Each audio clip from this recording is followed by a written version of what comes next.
करायचं किंवा डायरेक्शन हां तरी चालेल, तरी चालेल.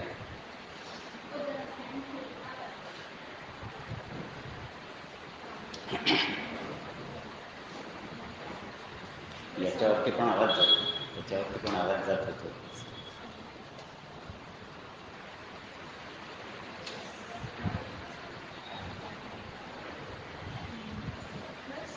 हां बस चालेल.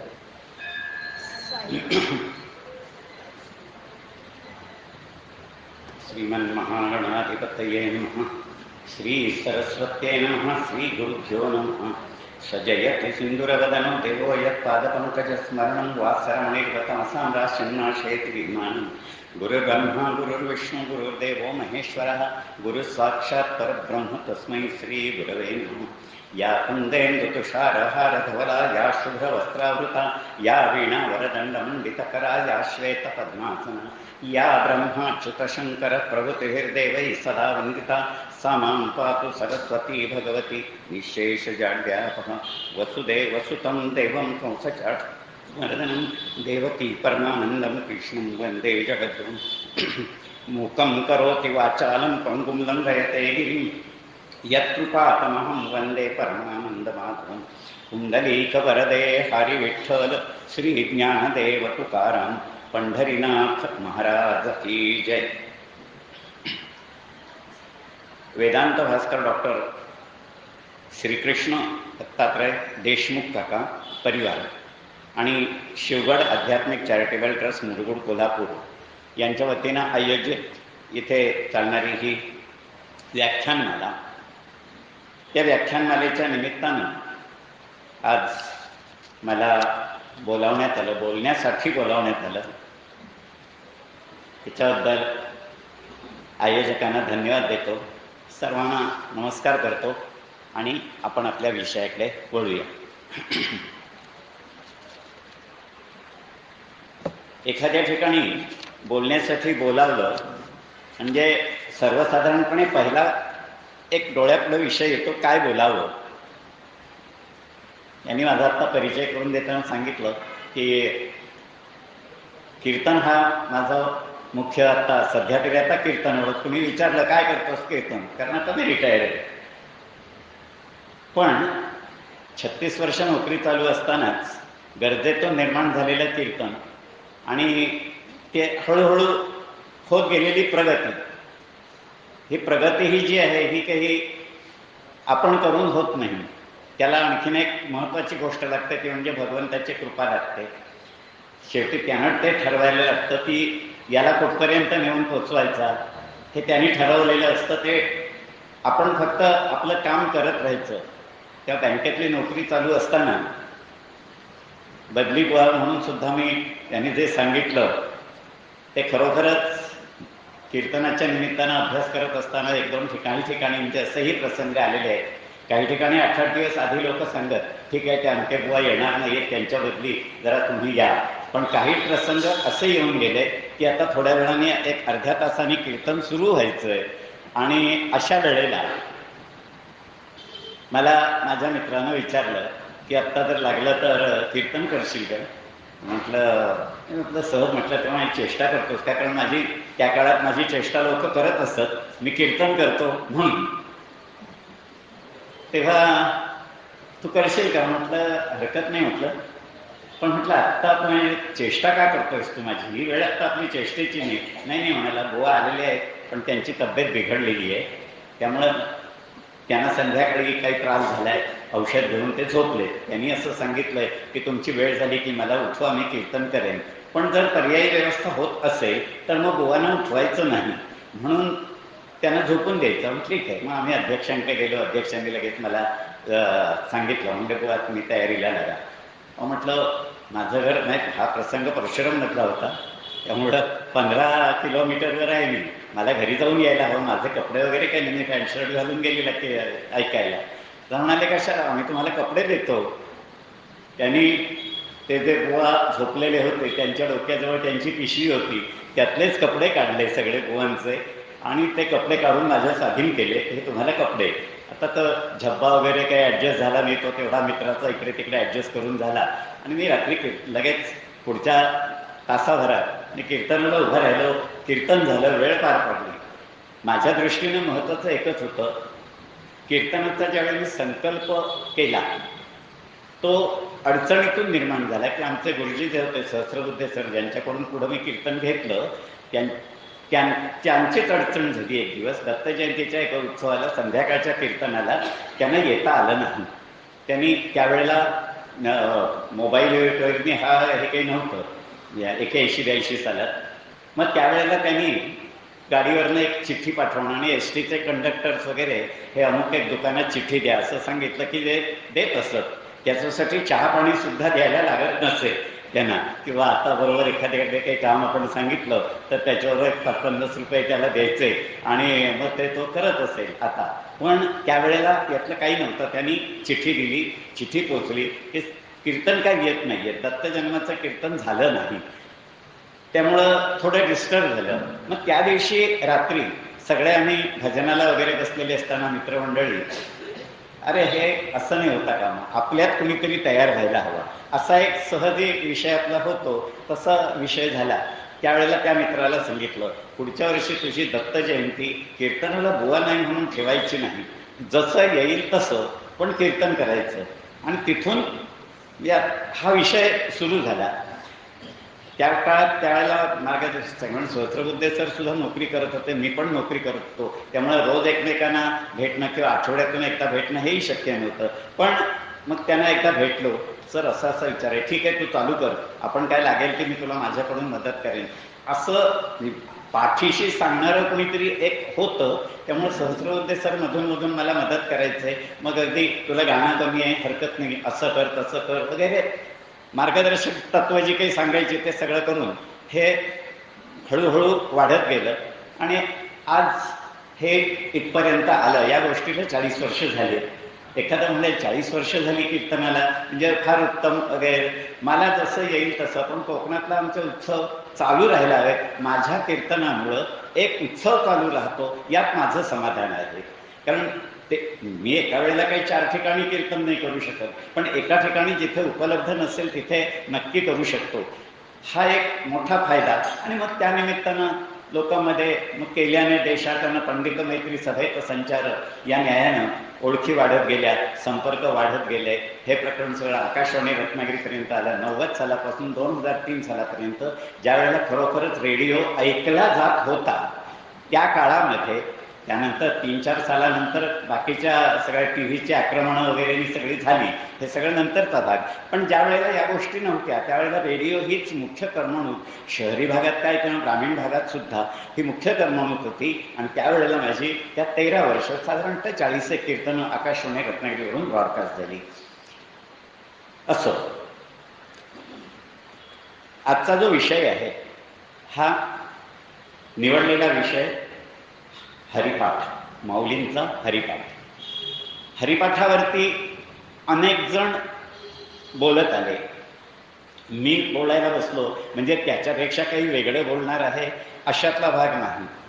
पण महत्त्वाचं एकच की हे जे अनेक जण बोललेले असतात हेच बोलणं परत थोडंसं रिव्हाइज केलं. कारण समजा तुमच्यापैकी कोणी ऐकलेला असेल पूर्वीचाही हरिपाठ, नक्कीच ऐकलं असेल, कारण इथे गेले अनेक वर्षे ही व्याख्यानमाला चालू आहे, प्रवचनमाला, त्यामुळं नक्कीच बोलून गेलेले असणार.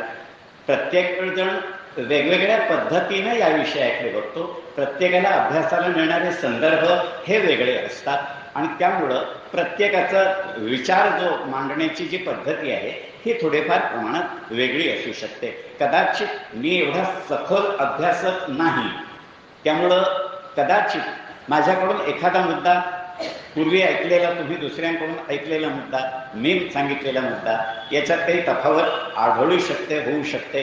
पण एकच, चुकीचं नक्की मांडलं जाणार नाही एवढा विश्वास हे ठेवतो. आणि माऊलींच्या कृपेनं या विषयावरती आपण बोलायला सुरुवात केली. माऊलींचा जो हरिपाठ आहे, मुख्य म्हणजे या हरिपाठामध्ये माऊलींचं वाङ्मयाचा पूर्ण विचार केला. ज्ञानेश्वर महाराजांचं नाव घेतलं की डोळ्यापुढं पहिल्यांदा समोर काय येतं तर ज्ञानेश्वरी. सगळ्यात महत्त्वाचा ग्रंथ डोळ्यापुढे येतो तो म्हणजे ज्ञानेश्वरी येतो. आता ज्ञानेश्वरी झाली की त्याच्यापुढं बरं हे पुस्तक हरिपाठ अत्यंत छोटं पुस्तक, जसं मनाच्या श्लोकांचं पुस्तक 205 श्लोक, तसं 27 अभंग. आपण त्याला म्हणत नाही, पण खरं तर तो ग्रंथ आहे माऊलींचा.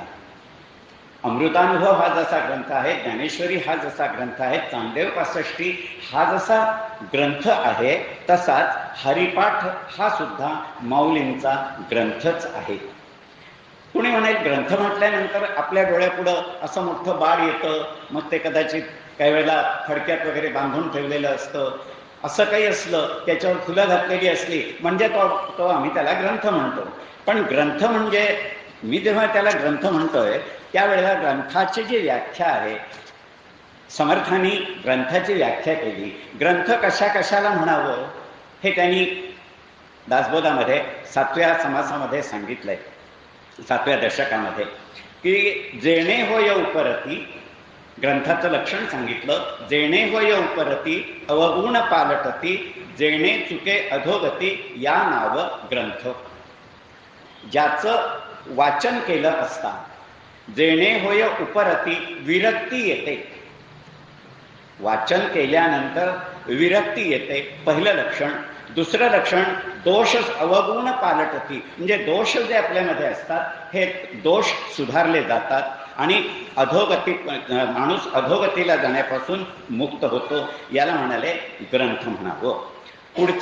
पुढचे ओवी सांगतात, जेणे धारिष्ट चढे, जेणे परोपकार घडे, जेणे विषय वासना मोडे या नाव ग्रंथ. जो वाचन झाल्यानंतर विषय वासना मुळे षड्रिपू जे मनामध्ये बसलेले आहेत, हे षड्रिपू बाजूला होणं, पंचविषय बाजूला होणं, शब्द स्पर्श रूप रस आणि गंध वगैरे जे पंचविषय सांगितलेले आहेत, हे पंचविषयांपासून वृत्ती बाजूला होणं, हे ज्या वाचनामुळं होतं त्याला म्हणाले ग्रंथ म्हणायचं. जेणे परत्र साधन, जेणे ग्रंथे होय ज्ञान, जेणे होई जे पावन या नाव ग्रंथ. ग्रंथ बहुत असती, नाना विधाने फलश्रुती, जेथे नुपजे विरक्ती भक्ती, तो ग्रंथची नव्हे. आता कशाला म्हणू नये हे पण सांगितलं. जसं कशाला म्हणावं ग्रंथ हे सांगितलं, तसं कशाला म्हणू नये. आणि या सगळ्यांचा विचार करता जर आपण पाहिलं तर हरिपाठ हा जो ग्रंथ आहे, या ग्रंथाचा विचार केला तर या सगळ्या लक्षणांवरती आधारून जर पाहिलं, कारण हरिपाठातले जे विषय आहेत, काही विषय आपण पाहणार आहोत पुढच्या 2 दिवसात, पण हरिपाठाचे जे विषय दिले हे विषय आणि एखाद्या ग्रंथामध्ये असणारे विषय याच्यात काहीही फरक नाही. फक्त आपल्याला काय होतं, काही जण म्हणतात की हरिपाठ हा माऊलींचं नाहीच आहे असंही म्हणतात. का ते म्हटले, आणि साधं बघा, ज्ञानेश्वरी आणि हरिपाठ हे एकाच काळातले दोन्ही ग्रंथ आहेत, पण हरिपाठाची जी भाषा आहे ही भाषा अर्वाचीन भाषा आहे आणि ज्ञानेश्वरीची भाषा जी आहे ती 700 वर्षांपूर्वीची भाषा आहे. मग म्हणाले असं का, कसं होत गेलं?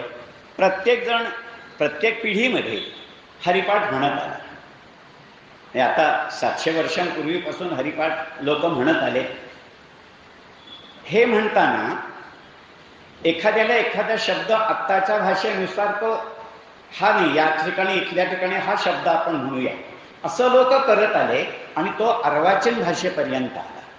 म्हणून ज्ञानेश्वरीची जी भाषा आहे ती आणि हरिपाठाची भाषा याच्यामध्ये जो फरक आहे याचं मुख्य कारण हे येतं की याच्यामध्ये पिढ्यानपिढ्या हे लोक म्हणत आले. म्हणता म्हणता आता मी सुद्धा कीर्तनाच्या अभ्यासाच्या निमित्तानं मलाही काही वेळेला असे तुकाराम महाराजांचे अभंग मिळतात की ज्याच्यामध्ये तुकाराम महाराजांनी त्या काळाला अनुसरून वापरलेला एखादा शब्द हा आजच्या काळात आपण हा कीर्तनात शब्द वापरणं बरोबर नाही. लोक आपल्यासमोर जे ऐकायला बसलेले आहेत, भले तो तुकाराम महाराजांनी वापरलेला असेल, पण म्हणून आजच्या काळाचा विचार केला तर आज आपण हा शब्द कीर्तनात वापरणं बरोबर नाही.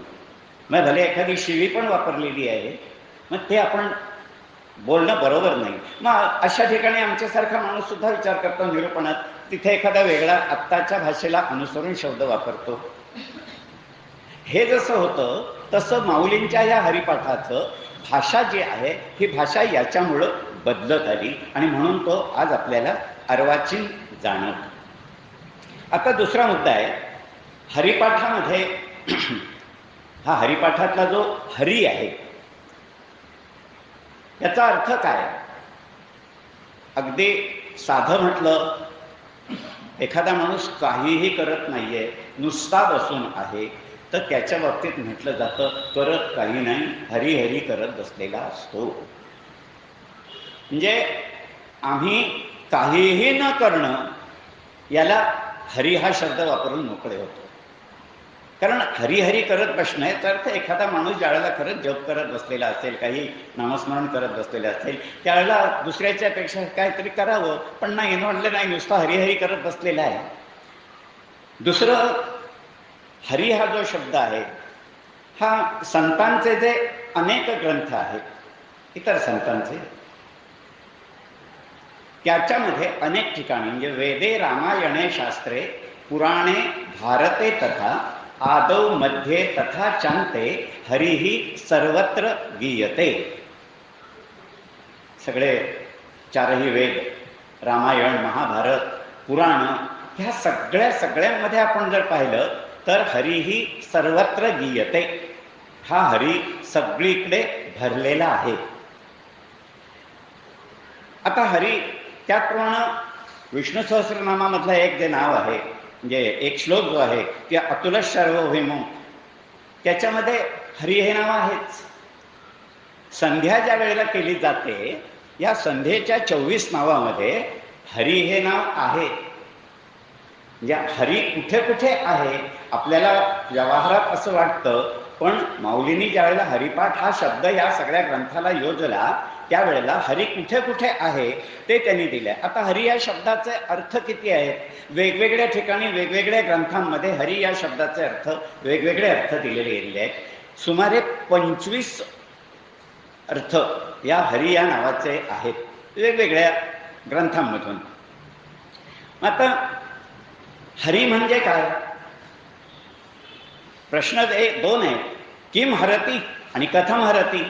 आता किम हरती मध्ये काय हरण करतो तर ज्ञानरूपेण अज्ञानम हरती, आणि कथम हरती सुखरूपत्वेन दुःखम हरती. हरण करतो तो हरी. मग काय हरण करतो हा प्रश्न विचारल्यानंतर अज्ञानम हरती, माणसाच्या अंतःकरणामध्ये असणारं जे अज्ञान आहे, ह्या अज्ञान जो नाहीसा करतो, अज्ञानाचं हरण करतो, तो म्हणाले हरी. म्हणून हरिपाठ. आणखीन येतात हरिपाठामध्ये भगवंताला अनेक नावं, वेगवेगळ्या ठिकाणी वेगवेगळी नावं दिली गेलेली आहेत. जसं आपण भगवद्गीतेमध्ये अर्जुनाचा उल्लेख करताना भगवंतानी अनेक नावांनी हाक मारली गेलेली आहे, तसं या हरिपाठामध्ये सुद्धा भगवंताला अनेक नावं दिलेली आहेत. आता हा जो ग्रंथ आहे हरिपाठ, हा ग्रंथ, ह्या ग्रंथाचा अधिकारी कोण? कुणासाठी ग्रंथ हा लिहिला माऊलींनी? याचा अधिकारी आपण सर्वजण, म्हणजे संसारी जीव, संसारी माणूस हा याचा अधिकारी. कारण पहिला जो अभंग आहे, असोनी संसारी जिव्हे वेगू करी, वेदशास्त्र उभारी बाह्या सदा, हा असोनी संसारी जिव्हे वेगू करी याच्यात त्याला कुणासाठी सांगितलं की प्रपंचात असणाऱ्या माणसाला सांगितलं. म्हणून अधिकारी कोण तर हा प्रापंचिक माणूस. आणि याचं फळ काय आहे? हरिपाठाचं फळ काय आहे तर चारही मुक्ती. त्याला हरिमुखे म्हणा पुण्याची गणना कोण करी, हे जे आहे अखंड नामस्मरण केला तर चारही मुक्ती त्याला प्राप्त होतात. हे या हरिपाठाचं फळ आहे. या हरिपाठाचा मुख्य विषय काय आहे? हरिपाठाचा मुख्य विषय नामसंकीर्तन. कलौतत हरिकीर्तनात कृते यध्यायते विष्णू त्रेतायाम यजते मथै द्वापारे परिचर्यायाम कलौतत हरिकीर्तनात. प्रत्येक युगामध्ये भगवंताच्या सेवेचे जे मार्ग आहेत हे मार्ग सांगितलेले आहेत. कृते यध्यायते विष्णू, कृतयुगामध्ये ध्यानधारणा सांगितलेली आहे. त्रेतायाम यजते मथै, द्वापारे परिचर्यायाम, द्वापार युगात सेवा सांगितली आणि कलियुगामध्ये मात्र नामस्मरण सांगितलं. आणि म्हणून कलौतत हरिकीर्तनात. आता प्रयोजन काय तर म्हणाले तेणे मुक्तिचारी. या 4 मुक्ती प्राप्त करणं हे या नामस्मरण करून करायचं काय तर नामस्मरणाचा शेवट कुठपर्यंत तर ह्या सलोकता, समीपता, स्वरूपता, सायुज्यता वगैरे ज्या 4 मुक्ती सांगितल्या आहेत ह्या 4 मुक्ती प्राप्त करणं. आतापर्यंत आपण जर सगळे वेगवेगळे ग्रंथ पाहिले, वेद पाहिले तर वेदामध्ये ओंकाराला महत्व आहे. पण वेदांमध्ये असणारा कोणत्याही सूक्तामध्ये सुरुवात करताना नुसती ओम पासून सुरुवात करत नाही. सुरुवात करताना हरिओम पासून, गणपती अथर्वशीर्ष म्हणायला घेतलं की त्याची सुरुवात जी होते हरिओम नमस्ते गणपतये किंवा हरिओम सहस्रशीर्षा पुरुषा वगैरे पुरुष सुक्त श्री कोणतेही सुक्त म्हणायला घेताना हरिओम पासून. आणि म्हणून आपल्या याच्यात व्यवहारात सुद्धा एकमेकांजवळ बोलताना माणूस हरिओम इथून जी मग हा जो हरी म्हणजे ओंकाराच्या आधी, ओंकार हे तर गणपतीचं स्थान, पण त्याच्याही पेक्षा आधी या हरीचा उल्लेख केव्हापासून सुरू झाला तो काळ इतका अनादी काळ आहे की त्याचा कुठेही ठाव ठिकाणा लागत नाही की केव्हापासून सुरू झाला. पण हरिओम पासून सुरुवात जर नाही केली, एक पारंपरिक कथा सांगतात की या हरीचं महत्व काय. एका गुरुजींकडे एक शिष्य काही वेदाध्ययन वगैरे शिकत होता. हे शिकत असताना त्यानं बरंच पाठांतर वगैरे चांगलं केलं, सगळं काही झालं. एक दिवस गुरुजींना म्हणाला, गुरुजी मी जे काही पाठ केलंय ना हे सगळं तुम्ही जरा म्हणून घ्या. तर गुरुजींनी सांगितलं, म्हणाले म्हणून घ्यायची गरज नाही, एक काम कर, आश्रमाच्या बाहेर त्या वटवृक्षाच्या खाली जाऊन बस आणि तिथे पारावर बस आणि म्हणायला सुरुवात कर. एक लक्षात ठेव, एक चूक झाली की एक पान खाली पडेल. तुझी एक चूक म्हणताना झाली तर एक पान खाली पडेल. हा म्हणाला बरं. शिष्य गेला, झाडाखाली बसला आणि त्यानं त्याचं जे पाठ केलेलं होतं सगळं म्हणायला सुरुवात केली. आणि म्हणायला सुरुवात केली आणि पुढच्या 5-10 मिनिटात भराभर सगळी पानं म्हणे खाली पडायला लागली. सगळी पानं खाली पडायला लागल्यानंतर तोही घाबरला. थोड्या वेळाने उठला आणि गुरुजींकडे आला, गुरुजी असं असं घडलं. ते म्हणाले काय केलंस तू. त्यानं सुरुवात करून दाखवलं म्हणून. अरे म्हणले मुदलात तुझी चूक इथेच झाली.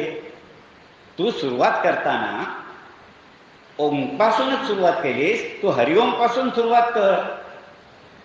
आणि हरिओम पासून सुरुवात केलीस म्हणजे एकही मुख्य चूक कोणती तर तू हरिओम पासून सुरुवात केलीस नाही. म्हणजे हरी हा इतका आपल्या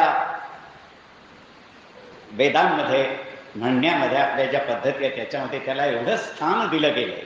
मग असा हा जो हरी आहे, हा हरीचा उल्लेख अनेक वेळेला बघा पुराण वगैरे जिथे चालतं ते पुराण सांगून झाल्यानंतर पुराणी बुवा शेवटी हरयेन महा हरयेन महा हरयेन महा. अगदी सत्यनारायणाच्या पोथीच्या वेळेला तर आवर्जून म्हटलं जातं अध्याय संपला की तो प्रथमोध्याय समाप्त हरयेन महा वगैरे म्हटलं जातं. त्याचप्रमाणे तुकाराम महाराजांचा प्रसिद्ध अभंग आहे नामसंकीर्तन साधन पै सोपे जडतील पापे जन्मांतरीची. त्याच्यामध्ये तर तुकोबांनी सांगितलं की कुठलं नाम रामकृष्ण हरी विठ्ठल केशवा.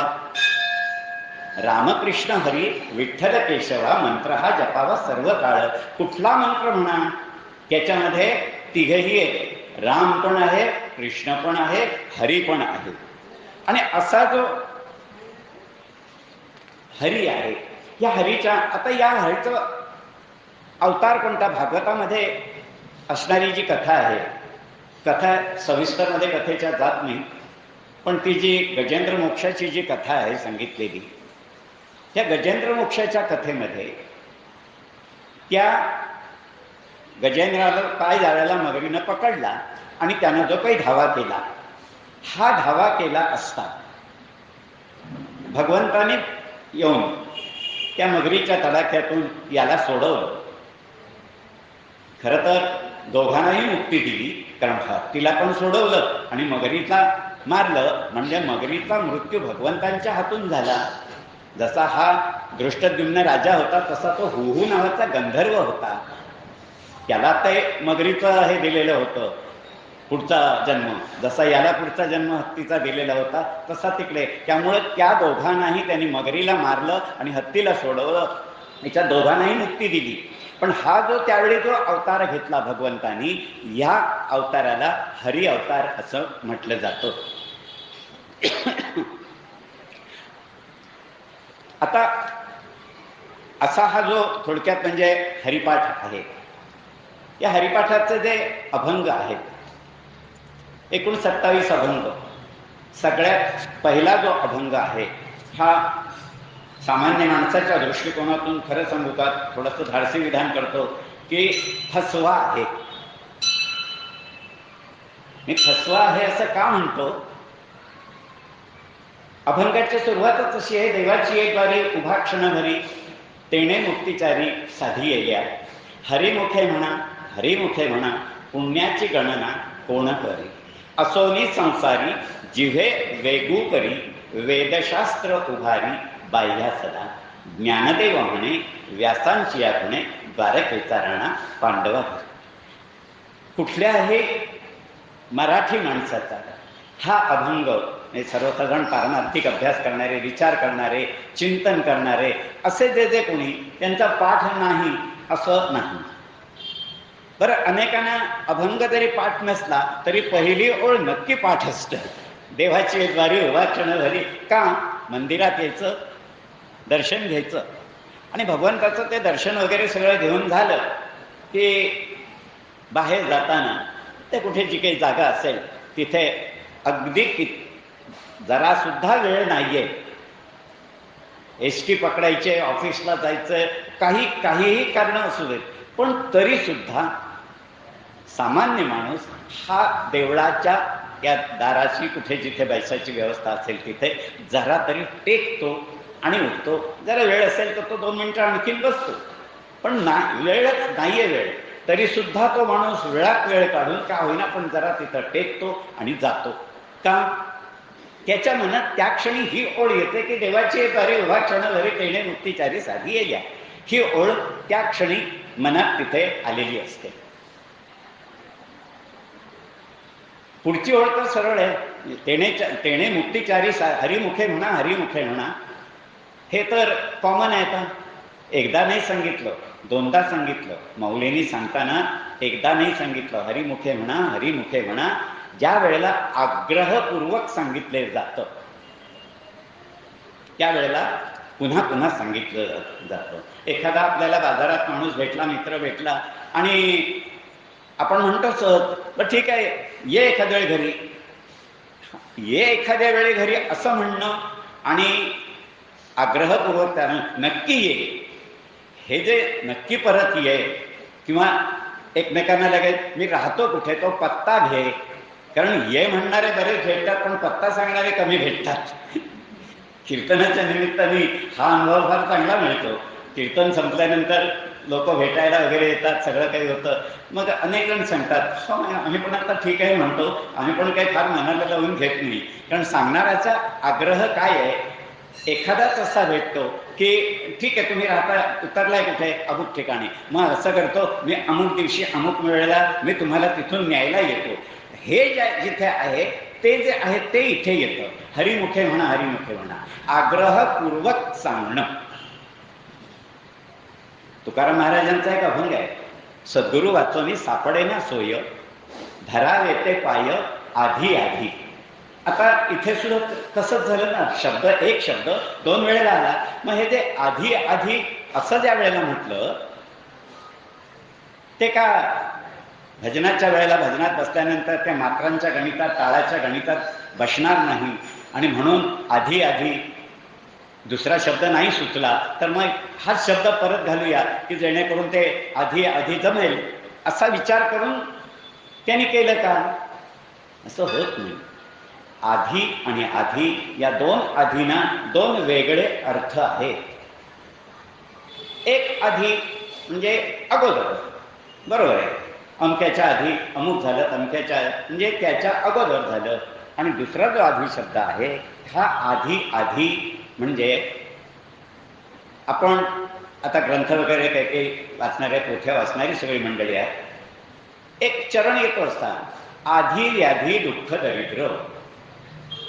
व्याधी म्हणजे शारीरिक आजार. मला एखादा विकार आहे, त्यावेळेला मी असं म्हणतो की मला पोटदुखीची व्याधी आहे. पण मनाचे आजार जे आहेत त्याला आधी हा शब्द वापरला. म्हणून हे मनाचे आजार म्हणजे काय? एका ठराविक वयानंतर जे वाटायला लागतं की आता आपल्याला काहीतरी करायला हवं, परमार्थात काहीतरी विचार करणाऱ्याला आहे ते. पण हे सुरू व्हायच्या अगोदर धरावे ते पाय आधी आधी, हे जसं इथे आहे तसं माऊलींनी इथे दोन शब्द वापरले, हरिमुखे म्हणा, हरिमुखे म्हणा, पुण्याची गणना कोण करी. आता देव हा जो काही शब्द आहे, देवाची एक द्वारी उभा क्षणभरी तेणे मुक्तिचारी साधी गेल्या.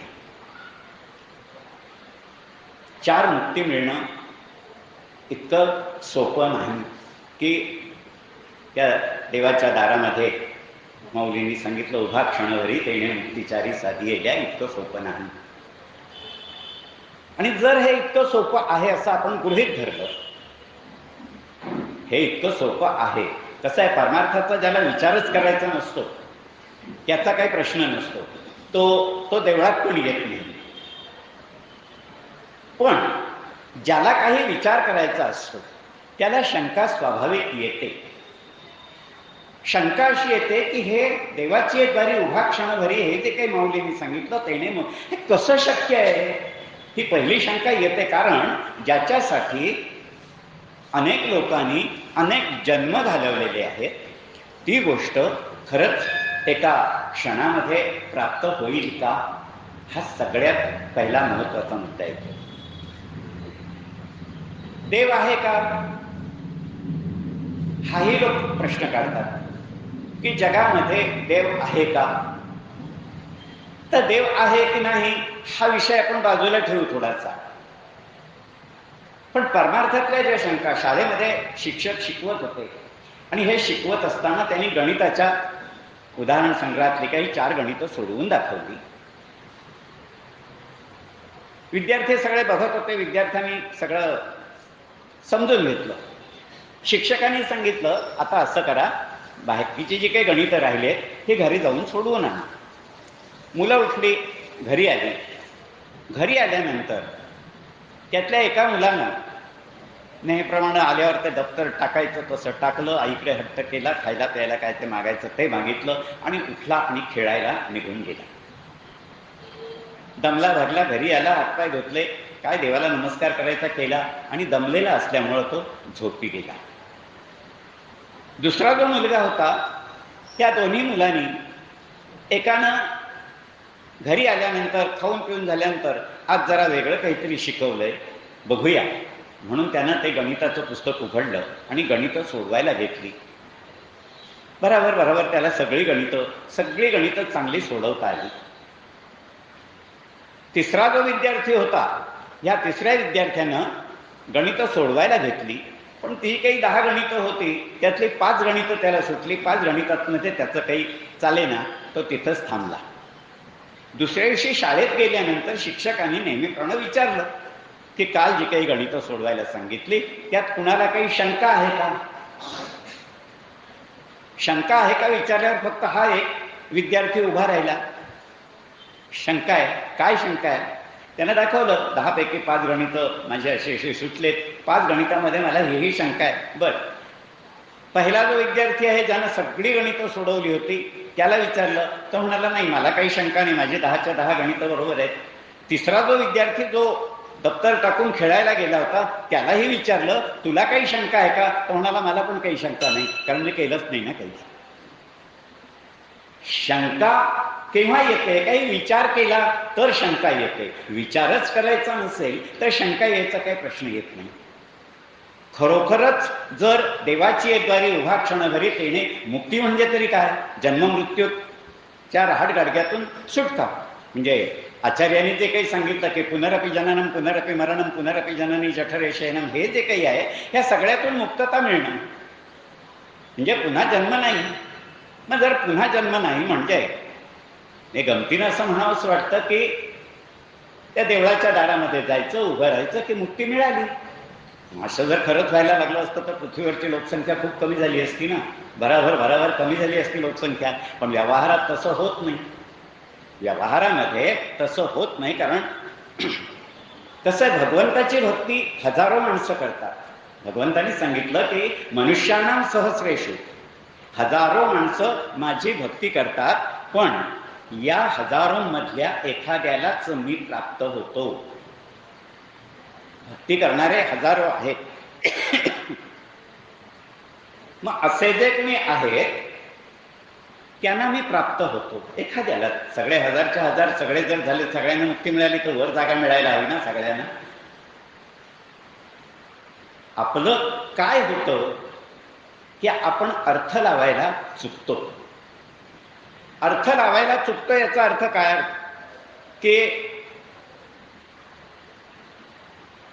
सायन्सच्या प्रयोगशाळेमध्ये तिथे मुलांना सांगितलं की आता ऑक्सिजन तयार करायचं आहे.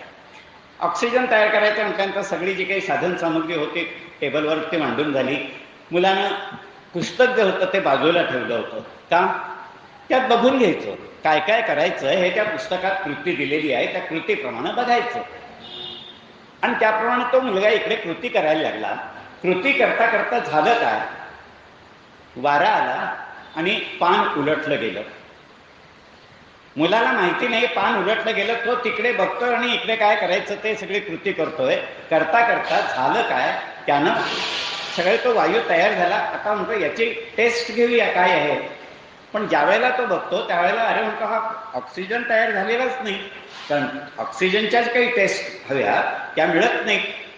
तयार झाला कार्बन डायऑक्साईड. आता हा का तयार झाला? इकडे जे पान उलटलं गेलं त्या मागच्या पानावरती जे होतं त्याप्रमाणे तो करत गेला.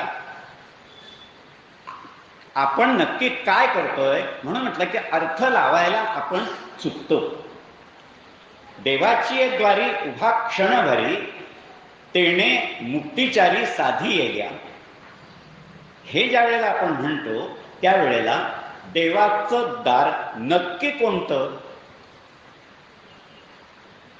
अजून एक गंमत, आपण देवाची एक द्वारी असं म्हणताना आपल्या डोळ्यापुढं देवळाचं दार ठेवतो. देवाची एक द्वारी असं म्हणताना आपल्या डोळ्यापुढं देवळाचं दार ठेवतो. एखाद्या देवळाला 4-4 दालनं असतात, प्रत्येक ठिकाणी एक एक उंबरठा असतो. मग आपण म्हणतो ह्या दारात उभं राहिलं तर मुक्ती मिळेल, या दारात त्या दारात. पण माऊलींनी शब्द जो वापरलाय तो महत्वाचा. त्यांनी देवळाची एक द्वारी म्हटलेलं नाही, त्यांनी देवाची एक द्वारी हा शब्द वापरला. देवाची एक द्वारी उभा क्षणभरी. आता देवाची एक द्वारी याच्यात नाथ महाराजांनी भावार्थ रामायणामध्ये हे दारं सांगून ठेवली आहे. की म्हणाले कोणते कोणती दारं आहेत? भावार्थ ते राजभुवन, प्रथम दारवंटा ते श्रवण, दुसरे द्वार ते साधन, नित्यानित्य विवरण तीते तिजे, चौथा दारवंटा ते मनन, पाचवा निधिध्यास जाण, सहावा तो वैराग्यपूर्ण, सातवा जाण साक्षात्कार. नाथ महाराजांनी दारं सांगून ठेवली. प्रथम दारवंटा ते श्रवण म्हणजे श्रीमद भागवत ग्रंथामध्ये जी नवविधा भक्ती सांगितली, श्रवणम कीर्तनम विष्णू स्मरणम पादसेवनम वगैरे जी काही ही सगळी दारं आहेत. ही जी आहे ही सगळी दारं आहेत देवाची एक द्वारी. याचा अर्थ भगवंताकडे जाण्याचे जे मार्ग आहेत ते दरवाजे. प्रथम दार म्हणतात ते श्रवण. श्रवण हे इतकं सगळ्यात महत्वाचं दार जे सांगितलंय ते श्रवण. श्रवण हे दार का सांगितलं? वाचलं किती त्याहीपेक्षा ऐकलेलं जास्त प्रभावी ठरतं व्यवहारात सुद्धा.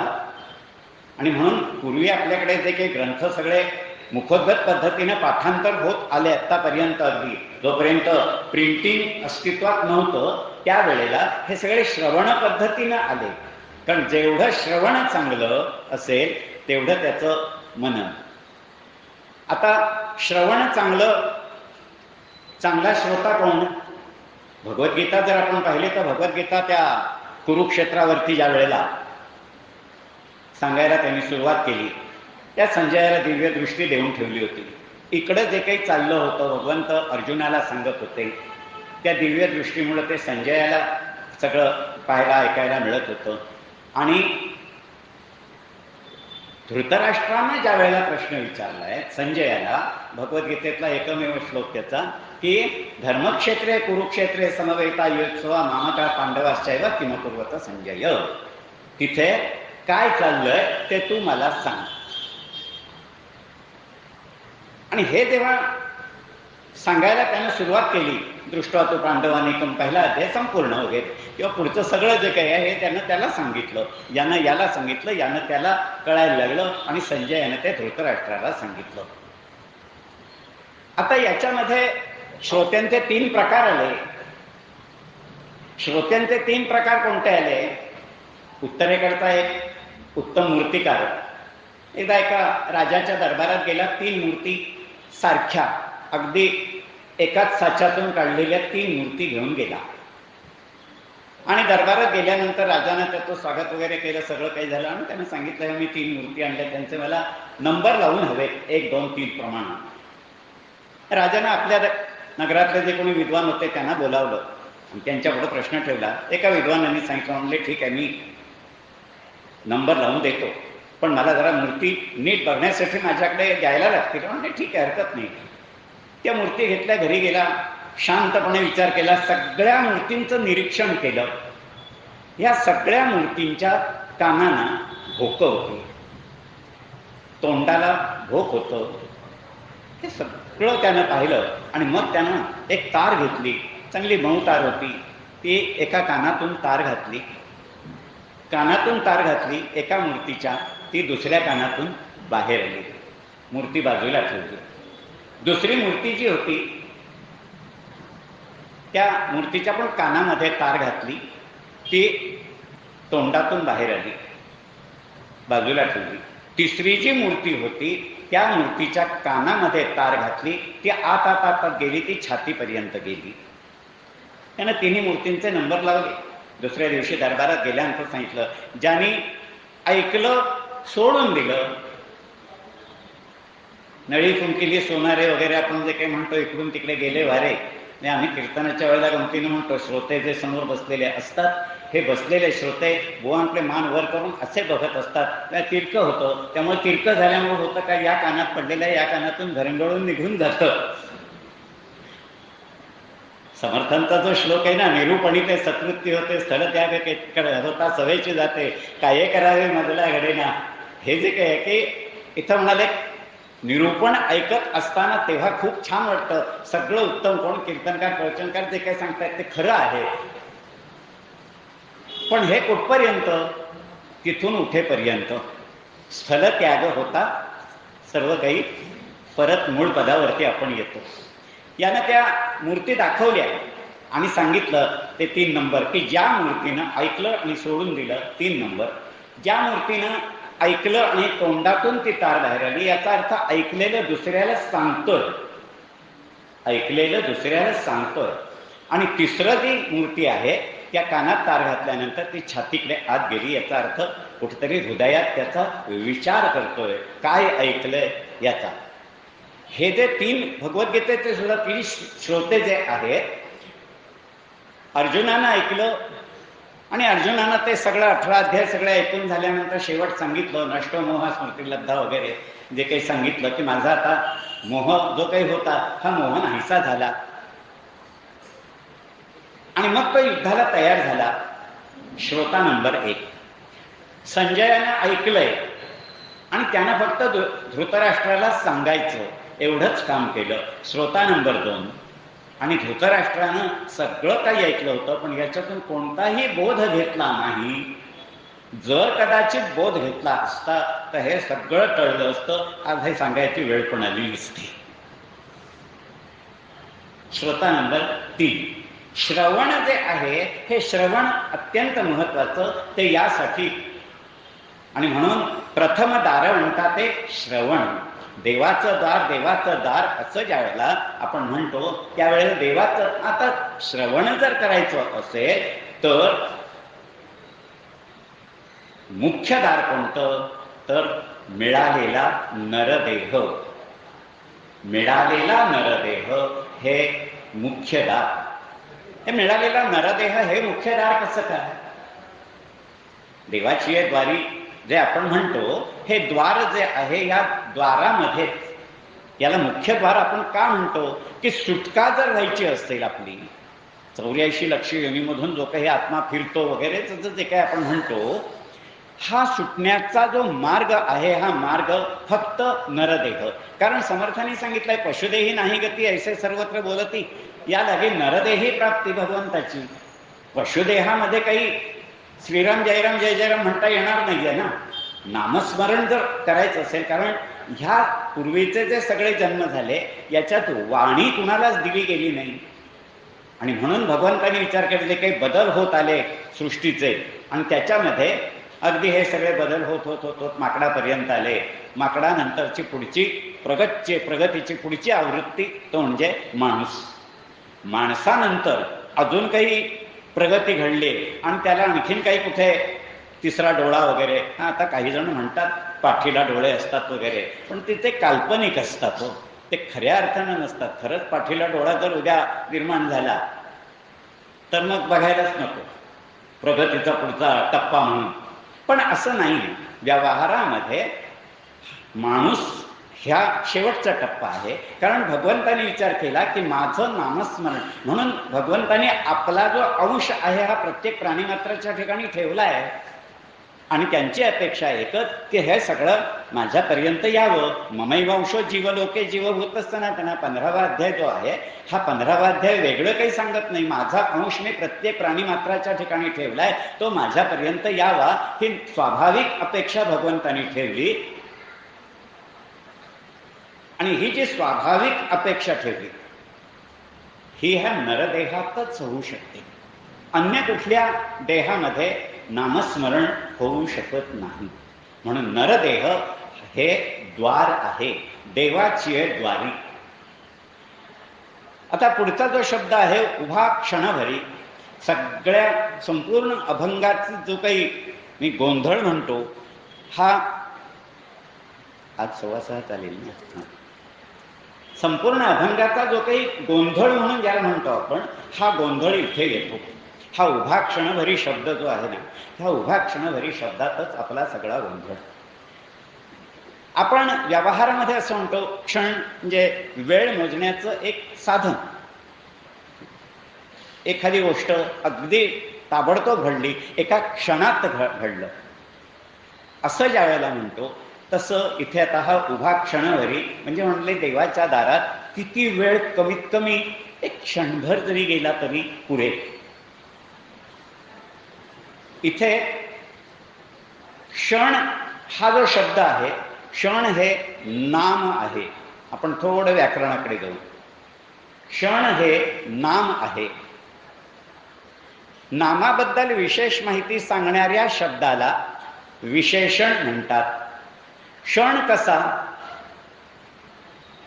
क्षण हे नाम आहे. नामाबद्दल विशेष माहिती सांगणाऱ्या शब्दाला विशेषण म्हणतात. क्षण कसा? उभा. क्षण कसा? उभा. आणि भरी म्हणजे भरीस घाल. आता उभा हा जो काही शब्द आहे परत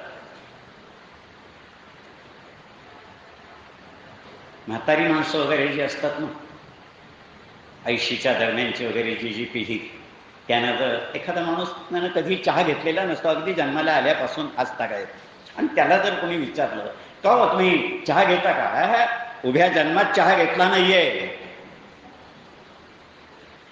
उभ्या जन्मात चहा घेतला नाहीये. म्हणजे काय, चहाचा कप कुणी आणून दिला की मी लगेच खाली बसतो आणि पितो असं नाहीये.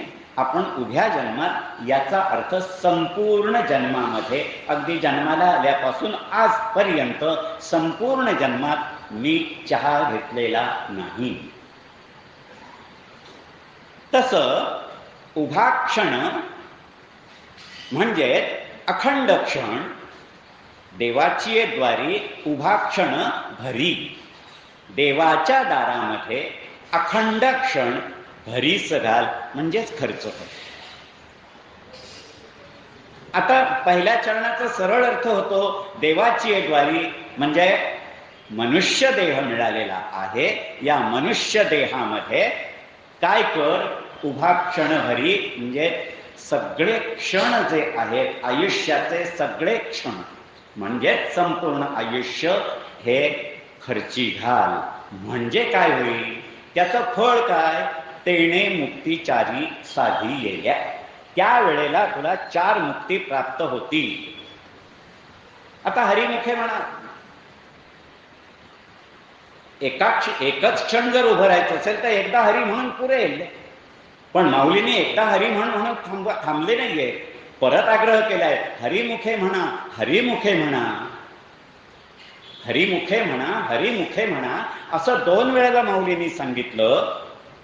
कारण एकदा हरी म्हणून भागणार नाही, तुला सतत त्या भगवंताचं नामस्मरण करायला हवं. आणि सतत भगवंताचं नामस्मरण करायचं असेल तर ते हरिमुखे म्हणा, हरिमुखे म्हणा, तेने पुण्याची गणना कोण करी.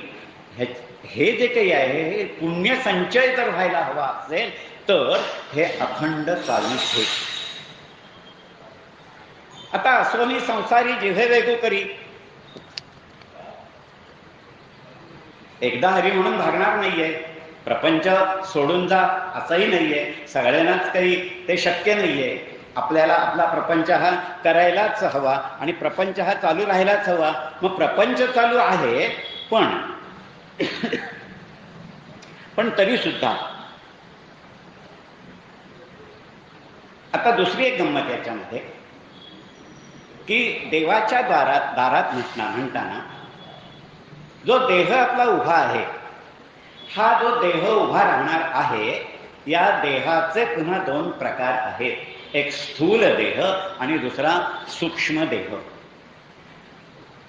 मंदिराच्या दारात आपण सुरुवातीला म्हटलं तसं देवळाच्या दारात आलो आपण, तर देवळाच्या दारात जेव्हा आपण उभे असतो त्यावेळेला आपला हा जो देह आहे हा स्थूल देह आहे आणि हा स्थूल देह उभा असतो. आणि स्थूल देह हा षड्विकारांनी, पंचविषयांनी, सगळ्या वासनांनी वगैरे असा भरलेला असतो. आणि असा जो स्थूल देह आहे हा स्थूल देह मुक्ती देऊ शकत नाही. मुक्ती मिळवायची असेल तर सूक्ष्म देहच कारण आहे. सूक्ष्म देह जो आहे आणि सूक्ष्म देह जो आहे हा सूक्ष्म देह म्हणजे आपल्या अंतःकरणानं त्या भगवंताची भक्ती व्हायला हवी. म्हणून असोनी संसारी, आता जो पुढचा चरण सांगितला की प्रपंचात राहून भक्ती.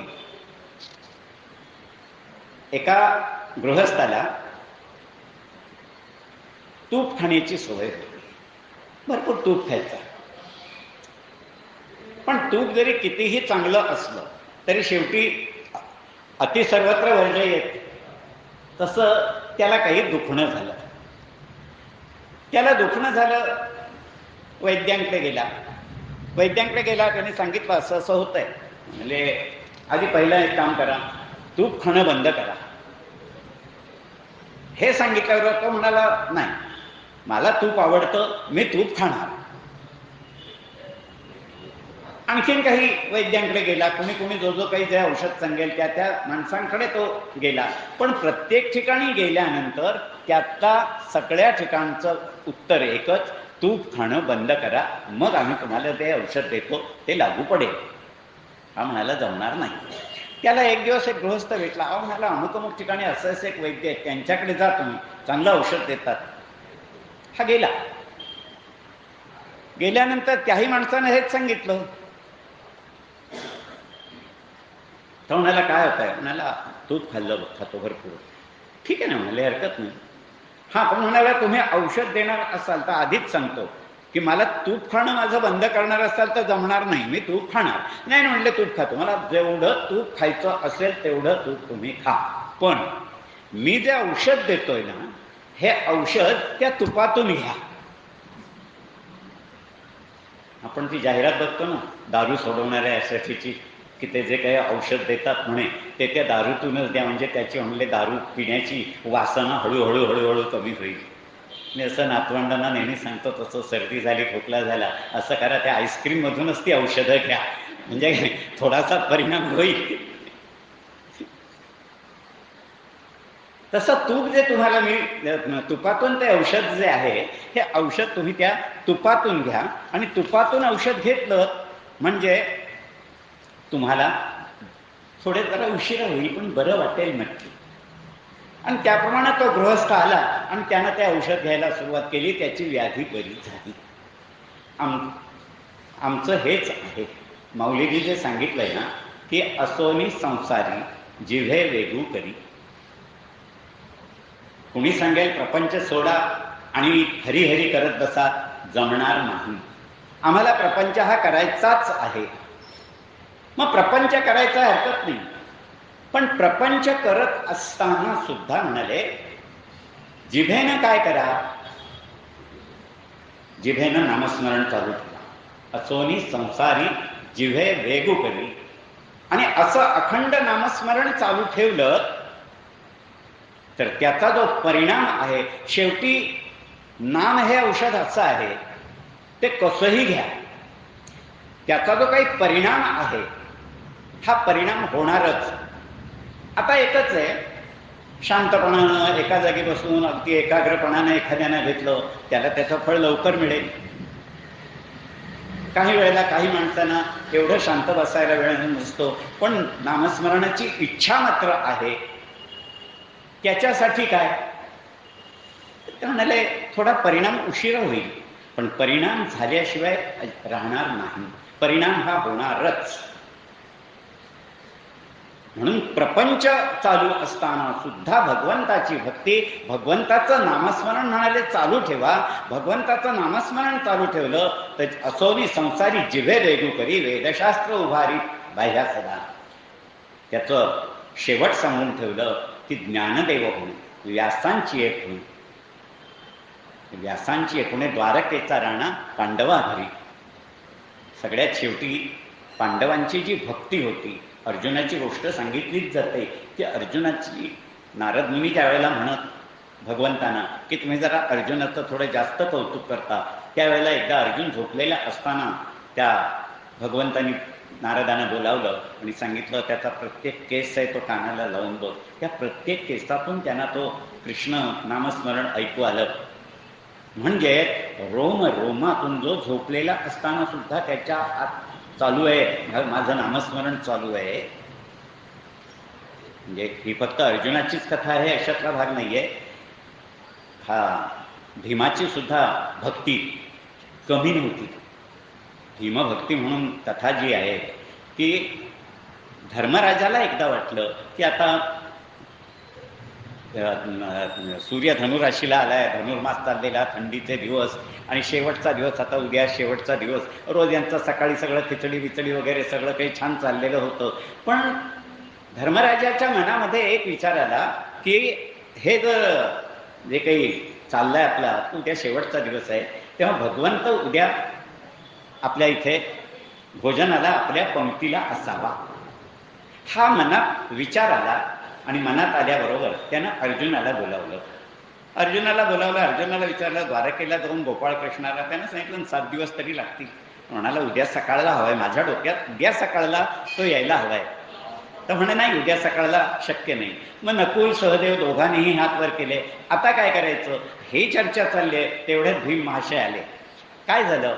धर्मराजांनी सांगितलं, नाही म्हणले, काही नाही, तुझ्यापर्यंत काही नाही म्हणाले. कारण त्याला माहिती होतं की हा रथात बसला तर घोडे हलायचे नाही, त्यामुळं तुझ्यासाठी काही नाही म्हणले. काय झालंय ते सांगा. त्यांनी सांगितलं असं असं झालंय. त्यामुळं द्वारकेला जाऊन गोपाळकृष्णाला आणावं असा विचार होता, पण मी तो सोडून दिलाय. भीमानं सांगितलं, दादा काळजी करू नका, तुमची इच्छा काय आहे? उद्या सकाळच्या सूर्योदयाला नैवेद्य जो दाखवाल त्यावेळेला गोपाळकृष्ण इथे हवा ना? ठीक आहे, आणतो. म्हटल्यानंतर अरे, अर्जुनानं चेष्टा केली, नकुल सगळ्यांनी चेष्टा केली थोडी, पण अगदी खमरी तुमरीवर दोघे आले. धर्माने ते भांडण दोघांचं जरा थांबवलं आणि दोघे आपापल्या महालात गेले. मध्यरात्र झाली, कुठे काही हा भीम गेल्याचं दिसत नाही, म्हणून त्यानं आपल्या सेवकाला पाठवलं मध्यरात्री, जरा भीम महाराज गेले का द्वारकेला बघून ये, कारण गोपाळकृष्णाला द्वारकेतून आणायचं आहे. तर म्हणले नाही, गेले, बघितलं, एक छानपैकी भीम झोपलेला होता. सेवक त्याचा सेवक म्हणाला, नाही म्हणलं आहे तिथे. भीमाला राहावेना. भीम रात्री गेला मध्यरात्री आणि त्यानं हलवलं, भीम त्या धर्मानं भीमाला हलवलं. अरे तू जाणार होतास ना? तर म्हणाला, दादा कधी हवे? सकाळला ना, काळजी करू नका, येतील. एक केवढा आत्मविश्वास देवाबद्दलचा सुद्धा, येतील म्हणाला. आणि झालं, सगळी पहाट झाली, सगळे उठले, सगळ्यांची स्नानविनं झाली, त्या स्वयंपाक हिनं तयार केला, हे सगळं काही झालं, सगळे जमले. आता चर्चा चालले, अजून गोपाळकृष्ण आलेला नाही. भीम आला. तेवढ्या आल्यानंतर त्यानं आत येऊन बघितलं. तिला विचारलं, म्हणलं पानं एवढीच कशी? देवाचं पान मांडून ठेव ना आधी. देव आलेला नाही आणि पान मांडून ठेव? गोपाळकृष्ण आलेला नाही, तू काळजी करू नकोस, तिथे पान मांडून ठेव. म्हणून देवाचं पान पण मांडून ठेवायला सांगितलं. बाहेर आला. बाहेर आल्यानंतर त्या द्वारकेच्या दिशेला तोंड केलं आणि त्या भगवंताची प्रार्थना केली. श्रीकृष्ण गोविंद हरे मुरारे, हे नाथ नारायण वासुदेव, प्रद्युम्न दामोदर विश्वनाथ, मुकुंद विष्णू भगवन नमस्ते. भगवंता, अशा या कारणासाठी मी माझ्या भावाला शब्द दिलाय की मी तुला बोलवेन. मला माहिती आहे तू एवढ्या लांब राहतोस, पण जसा तू एवढ्या लांब राहतोस तसा तू आमच्या अंतःकरणात सुद्धा आहेस. तेव्हा माझ्या अंतःकरणात असलेल्या या गोपाळकृष्णाला मी निमंत्रण देतोय की तू आज आत्ता इथे भोजनासाठी ये. आणि टाइम बाउंड शेड्यूल म्हणतात त्याला, तसं त्यानं टायमर लावला. किती वेळात यायचं? माझ्या हातातली गदा वर फेकतोय. ही गदा वर फेकलेली आहे, ही गदा खाली येईल त्यावेळेला गदेच्या खाली मी उभा असेन. तुका म्हणे, प्राण करा देवासी अर्पण. आणि त्या ठिकाणी मी उभा असेन तेव्हा गदावरून खाली यायच्या अगोदर तू प्रगट हो. आणि यानं गदावर फेकली. हे सगळे भाऊ बघत राहिले की आता होणार काय. पण गदावर फेकली आणि त्याबरोबर गदा ज्यावेळेला वरती गेली, उलटी फिरली आणि ज्यावेळेला खाली यायला लागली, गोपाळकृष्णानं विचार केला की याच्यासाठी जायलाच हवं. ज्ञानदेव म्हणे, व्यासांची एक म्हणे, द्वारकेचा राणा पांडवा घरी. हा जो काही अखंड पांडवांच्या घरी येऊन राबत होत राहिला तो उगाच नाही राहिला. पांडवांनी सुद्धा प्रपंच केलाच ना. मग तो प्रगट झाला, त्याला आपल्याबरोबर सगळं जेवायला बसवलं वगैरे, हे सगळं काही झालं. पण हा जो काही प्रगट झाला, पांडवांनी सुद्धा प्रपंचच केला ना. पांडवांचा प्रपंच आपण बघतोच आहोत ना, सगळे महाभारत आपण वाचतो. म्हणजे त्यांनी सुद्धा हे आपलं सर्व नित्यकर्म चालू असताना सुद्धा हे चालू नामस्मरण चालू ठेवलं, भगवंताची भक्ती चालू ठेवलेली होती. आणि त्याचं फळ काय? तर द्वारकेचा राणा पांडवा. 12व्या अध्यायामध्ये भगवद्गीतेमध्ये एक ओवी आहे, तरी गा ऐसे करी या 8 प्रहारा माझारी, मोठके निमिष भरी देत जाई. भगवंताकडे किती वेळ, तरी गा ऐसे करी या 8 प्रहारा माझारी. 8 प्रहर असं आपण व्यवहारात जे म्हणतो की दिवसाचे 8 प्रहर, 3 तासाचा 1 प्रहर, याप्रमाणे 8 प्रहर, 8 त्रिक 24, तेव्हा 8 प्रहर. मोटके निमिष भरी. निमिष म्हणजे डोळ्याची पापणी जी सहजगत्य उघडझाप चालते. आपण बोलत असताना त्यावेळेला हा जो वेळ, ह्या वेळाला निमिष म्हटलंय. म्हणून एखादी घटना घडल्यानंतर आपण निमिषार्धात, म्हणजे इतक्या कमी वेळात ही घटना घडली, निमिषार्धात. तर म्हणाले, माऊलींनी सांगितलं भगवंताकडे किती वेळ, किमान किती वेळ दे दिवसातला. मोटके निमिष भरी देत जाईल. तुला वेळ नाही, अजिबात देऊ नको. पण म्हणून हे सर्वांसाठी नाही. ही ओवी लिहिली, ज्याला काहीच करायचं नाही त्याच्यासाठी ठीक आहे, तुला नाही ना काही करायचं, एवढा तरी वेळ त्याच्यासाठी दे. पण ज्याला काही साध्य करायचं असेल त्याला सांगितलं की बाबा रे, एवढाच वेळ तुला पुरेसा नाही. देवाची द्वारी उभा क्षणभरी नरदेह जो प्राप्त झालेला आहे, या नरदेहामध्ये अखंड आयुष्य त्या भगवंताच्या भक्तीमध्ये खर्ची घाल. तेणे मुक्तीचारी साधी येल्या. त्याला चारही मुक्ती साध्य होतील. आणि म्हणून माऊलीने हा जो पहिला अभंग जो आहे, या पहिल्या अभंगाचा पहिलाच चरणातलाही अर्धा भाग या हरिपाठाच्या दृष्टीनं अत्यंत महत्त्वाचा, एवढ्याचसाठी की अत्यंत मोठा गैरसमज आपण करून घेतो की देवाची द्वारी उभा क्षणभरी म्हणजे आलं देवळात, जरा टेकलं आणि लगेच निघून गेलं. तर तेवढाच मर्यादित अर्थ याचा नाही. याचा अर्थ, कारण पुढं पुढं तर आता नामस्मरण हाच विषय या संपूर्ण हरिपाठाचा घेतलेला आहे की कलवतक हरिकीर्तनात, मग पुढं संपूर्ण उरलेल्या सगळ्या अभंगामध्ये आपण हरिपाठ म्हणणारे वगैरे वाचणारी मंडळी आहात, अभ्यासवात माझ्यापेक्षाही काहींचा अभ्यास जास्त नक्की असेल. मी काही फार मोठा अभ्यासू आहे अशातला भाग नाही आहे. पण मी नेहमी शेवटी एक सांगतो, वेडा वाकुडा गाईना परी तुझाचे म्हणवीन. तिकडनं आज्ञा येते तू बोल, तेव्हा आपण बोलायचं. तसं जास्त काही करता आलं नाही तरी म्हणाले, अखंड आयुष्य भगवंताच्या भक्तीमध्ये खर्ची घाल. तेणे मुक्तिचारी साधी येल्या. माऊलींनी पहिल्या अभंगामध्ये हेच सांगितलंय. उद्या आपण काही उरलेल्या काही अभंगांचा विचार करू. धन्यवाद. पुंडलीक वरदे हरी विठ्ठल श्री ज्ञानदेव तुकाराम पंढरीनाथ महाराज की जय.